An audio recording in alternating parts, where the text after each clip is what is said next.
আপনি কি একাই আইছেন না আর পুরো পরিবার সহ আইছেন? পুরো পরিবার সব শুনবে ওপাশে আর কিছু নাই? কিছু নাই, কারো কিছু নাই, জিলে বাড়ি করছি, কারো ওপাশে আর কিছু নাই। ওপাশে কিছু নেই, সব মধ্য নদী। সব নদী। বরাবরই আপনারা জানেন যে এই চরের মানুষের জীবন জীবিকা অনেক কঠিন হয়, তারপরেও তারা কোনো চর এলাকা ছাড়েন না। এখানে এই যে চরটা জুড়েই দেখতে পাচ্ছেন শুধুমাত্র কাশিয়ে, আর আপনারা দেখতে পারবেন একটা জিনিস লক্ষ্য করলে এখানে ধনচে আছে। ধনচে কোনো আমরা জ্বালানি কাজে ব্যবহার করি, অর্থাৎ বাড়িতে যে জ্বালানির প্রয়োজন হয় ভাত রান্নার কাজে ব্যবহার করা হয়। আর এই যে এখানে দেখুন মাঠে গরু, গরু কোনো এই চরের মানুষদের একমাত্র অবলম্বন। গরু ছাগল পালন করে তারা কোনো জীবন জীবিকা নির্বাহন করেন। গরুর থেকেই তারা কোনো বেশি পরিমাণ ইনকাম করতে পারেন, আর এটাই তাদের হচ্ছে একমাত্র ইনকামের রাস্তা। এখানে কালাই বুনছে, এখানে কিছু ভেড়া আছে, ভেড়াগুলো কোনো কালাইয়ের গাছ খাচ্ছে না, মজার বিষয় একটা, ভেড়াগুলো কোনো ঘাস খাচ্ছে প্রতিনিয়তই। আমরা এই দুই সাইডটা যদি লক্ষ্য করি তাহলে দেখতে পারবো ধনচা, এই সাইডে যদি দেখি ধনচা, এবং আমরা এখানে ধনচা ক্ষেতের মাঝে এক চাচাকে দেখতে পাচ্ছি, ওনার সাথে একটু কথা বলবো।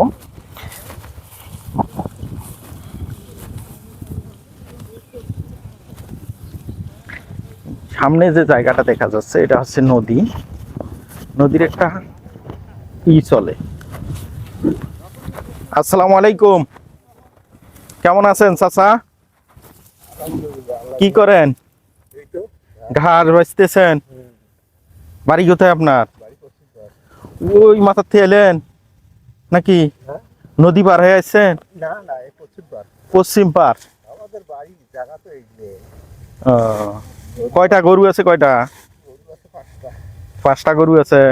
গাভী আছে? দুধের গরু?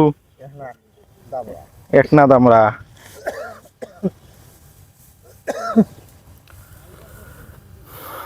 আসো দেখি, এসো। এখানে এই যে ধনচের বাগান দেখা যাচ্ছে, এটা এখন ধনচে মনে হয় কাটার সময় হয়েছে।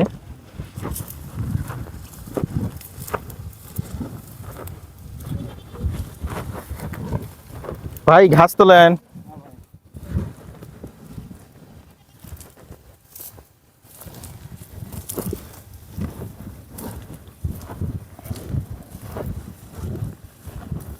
দেখুন কি সুন্দর ঘাস, গরুকে ঘাস খাওয়াচ্ছে, ছাগল ছাড়া আছে।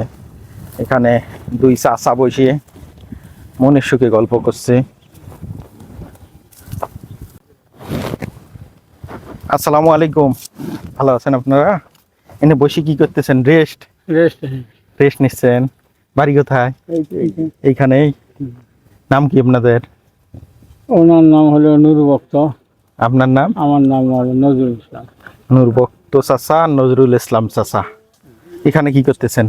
গরু আনছেন না ধনচে কাটেন? তো প্রিয় বন্ধুরা, আপনারা জানেন যে শহরের মানুষজন কোনো গরু আর ছাগলেই পালন করে, একমাত্র ওখান থেকেই তারা উপার্জন করে। গরু ছাগলের মাধ্যমেই তো আপনাদের বেশিরভাগ উপার্জন, না? এই চরে কতদিন হয় আসছেন? এই চরে আমি আসি আজকে প্রায় 4 মাস। 4 মাস হয়। ওই চরে ছিলাম আমি, দক্ষিণে। ওই যে ইতে বজরাতে ছিলাম বাঙিয়ে সব বজরাদিয়ের খাতায় ছিলেন? ওই ওই এই বাড়িগুলো সব ওই দিকে, ওই চরে দক্ষিণ ওয়ারি এবং বজরাদির খাতা। ও আচ্ছা আচ্ছা, আপনার বাড়িও তি? হ্যাঁ, ওনারও বাড়ি ছিল ওই জায়গায়। আপনি কি একাই আইছেন না আর পুরো পরিবার সহ আইছেন? পুরো পরিবার। সব শুনবে ওপাশে আর কিছু নাই? কিছু নাই, কারো কিছু নাই, জিলে বাড়ি করছি, কারো ওপাশে আর কিছু নাই। ওপাশে কিছু নেই, সব মধ্য নদী। সব নদী। তো প্রিয় বন্ধুরা, আসলে শহরের এই জায়গাগুলোতে না আসলে বোঝা যায় না যে মানুষ কিভাবে দিন পার করে এবং জীবনযাপন তাদের কতটা কঠিন হয়। চরের মানুষের জীবনযাত্রা আসলেই এই ভাঙা গড়ার মধ্যে, আমি প্রতিনিয়তই একটা কথা বলি যে চরের মানুষের জীবনযাত্রা হচ্ছে ভাঙা গড়ার মাধ্যমে। এমনও হয় বৎসরে তারা 2 বার বাড়ি ভেঙে এক স্থান থেকে অন্য স্থানে স্থানান্তর করে, ঠিক কিনা? এক বছরে 2 বারও বাড়ি ভাঙে না? 2 বারও বাড়ি ভাঙা লাগে। তো এই যে এখানে যাচ্ছেন, এটা কি নিজের জায়গা না মানুষের জায়গা? মানুষের জায়গায় এসছেন। তো প্রিয় বন্ধুরা, আপনারা শুনতে পারলেন নিজের মুখেই, কারণ এখানে মৌখিক কোনো কথা না বা বানোয়াট কোনো কথা না, আপনারা প্রতিটা চরেই যারা ঘোরেন তারা আসলেই জানেন, আর যারা ঘোরেন না তারা হয়তো অনেক কিছুই জানেন না। যেমন আমরা ঘোরাফেরা করি বলতেই বুঝতে পারি কোনো যে মানুষগুলা কিভাবে দিন জীবন যাপন পার করে। তো আমরা এখন ওই যে ওর পাশে এক চাচা আছে ধনসি কাটতেছে, তার সাথে একটু কথা বলবো, আসো।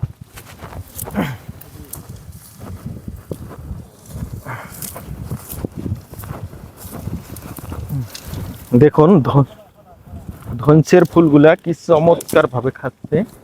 এই যে, আসসালামু আলাইকুম, ভালো আছেন? আপনার নাম কি? আমার নাম সিরাজুল ইসলাম। সিরাজুল ইসলাম। বাড়ি কোথায়? বাড়ি আমার ওই পারে কামি। কাইমি।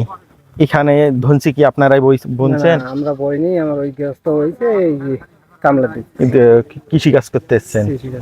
কত করে দিন হাজিরে দেয় আপনার? 400 টাকা। 400 টাকা। সকাল থেকে কয়টা পর্যন্ত কাজ করা লাগে? সকাল থেকে মনে হয় 4টা পর্যন্ত। সকাল থেকে 4টে পর্যন্ত, অর্থাৎ আসরে আজান পর্যন্ত নাকি? আপনি যে ওই পার থেকে পাশে আসছেন খেয়া ধরিতে এসছেন নাকি? খান মধ্যে 100 টাকা নৌকা ভাড়া দিবে। তো নৌকা ভাড়া কয় টাকা দেওয়া লাগে? 20 টাকা। যাওয়া আসা 20 টাকা। এই সকাল থেকে একটু কাটছেন না? হ্যাঁ, এখানে কি চুক্তি টুক্তি দেয় না? চুক্তি যেমন মনে করেন যে ঠিকই ভাব ওই রকম দেয় না? এলে তো ভাঙা চরে পোষায় না। ও, এলে তো পোষায় না। তো প্রিয় বন্ধুরা, আমরা এক চাচার লগে কথা কইলাম, ভাইয়ের লগে কথা কইলাম। তো এই যে আমরা মূল হচ্ছে আপনাদের মাঝে যে বিষয়গুলো তুলে ধরি, অত্যন্ত অত্যন্ত স্তরে যে একবারে নিম্নবিত্ত মানুষগুলা, খেটে খাওয়া মানুষগুলা, পরিশ্রম মানুষগুলা, তাদের সাথেই আমরা কথা বলি এবং তাদের বিষয়গুলাই শুনি, আপনাদের সাথে তাদের দুঃখ কষ্টগুলাই আমরা কোনো শেয়ার করি ভিডিওর মাধ্যমে। যেমন এই যে প্রচণ্ড রোদ, মাথার উপরে সূর্য, এখানে কোনো এসে তিনি ধনসে কাটতেছেন, শুধুমাত্র এখান থেকে কিছু টাকা হয়তো উপার্জন হবে, সেটা দিয়ে তার পরিজনকে এক মুঠো খাবার তুলে দেবে। তো বিষয়টা হচ্ছে, আমরা যারা প্রত্যন্ত চর অঞ্চলে বসবাস করে তাদের জীবনের ইতিহাস শুনলে প্রত্যেকের চোখে জল আসে। যেমন আমরা কিছুক্ষণ আগে একটা জিনিস আপনাদের মাঝে তুলে ধরছিলাম যে ওইখানে কিছু বাড়িঘর নতুন করছে, এই বাড়িগুলা তারা কোনো ওই পারে যে বড় ভিটা চরের ওই পারে যে চরটা আছে, ওটার নাম কি জানি, বলদিয়ার শাখা না কি জানি, ওখান থেকে কোনো ভাঙ্গিয়ে তারা এখানে চলে এসেছেন। আবার কিছু মানুষ আছে মাঠে ঘাটে ছাগল গরু ছাড়ছেন, তো তারা কোনো সেখান থেকে এই গরু ছাগল দেখছেন এই রোদের মধ্যে দাঁড়িয়ে। তো ঠিক আছে, আপনার সময় নষ্ট করলাম। ওয়ালাইকুম আসসালাম। হ্যাঁ, শরীর দিয়ে একদম ভিজে গেছে একবারে। কি করো ভাই।